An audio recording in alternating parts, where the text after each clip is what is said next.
while, our idea about the whole second series was going to be that they were arrested for the murder of That's right. Nick Stevens. Yeah.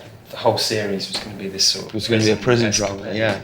And that sort of went, but the idea in the back of our minds that it would be fun to see them in prison had never really gone, and so it felt like a really perfect fit for the end of that first half hour, that just when you think they might be on their way home, they're arrested for these drugs that have been planted in their baggage. When we did the first walk-in, where I escort the two boys into the jail for the first time, and all the inmates have to crowd round and make noises at them and insult them and shout at them, they did amazingly. It was actually very, very scary. There was probably an element of it that wasn't acting on their behalf. It was genuinely terrifying. Our idea was always that Phil would have would be really into the prison life. Yeah, we had a joke, didn't we, which would be that he had braided his hair and he had a grill in and maybe a tattoo.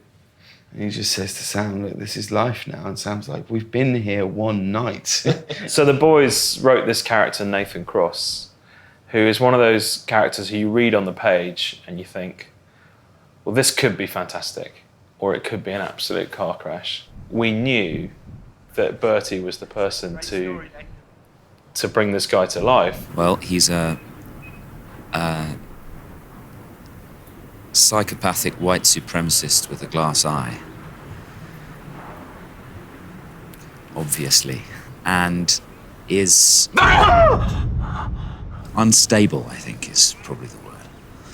Let's go for that. You know, he's irredeemable as a character, but Bertie managed to make him charismatic and to show that this guy does have some kind of charm in order to be able to have this hold over various people. The comedy comes from how uncomfortable it is for Sam and Phil as two enlightened English middle-class boys to be in that situation, in this kind of horrible, violent male atmosphere. And there being lots of very dangerous, scary people locked up in one place. When things kick off, they tend to kick off quite dramatically. When it comes to those sort of action sequences and those set pieces, the great thing for us is that we feel free to be completely sort of unlimited in our vision on the page, because we know that we're going to hand this over to our director and he's going to make it work. We spoke to the stunt team in South Africa and they managed to coordinate a fantastically realistic and terrifying fight between all these big muscly guys who were quite happy to beat each other up repeatedly until I got the shot I needed.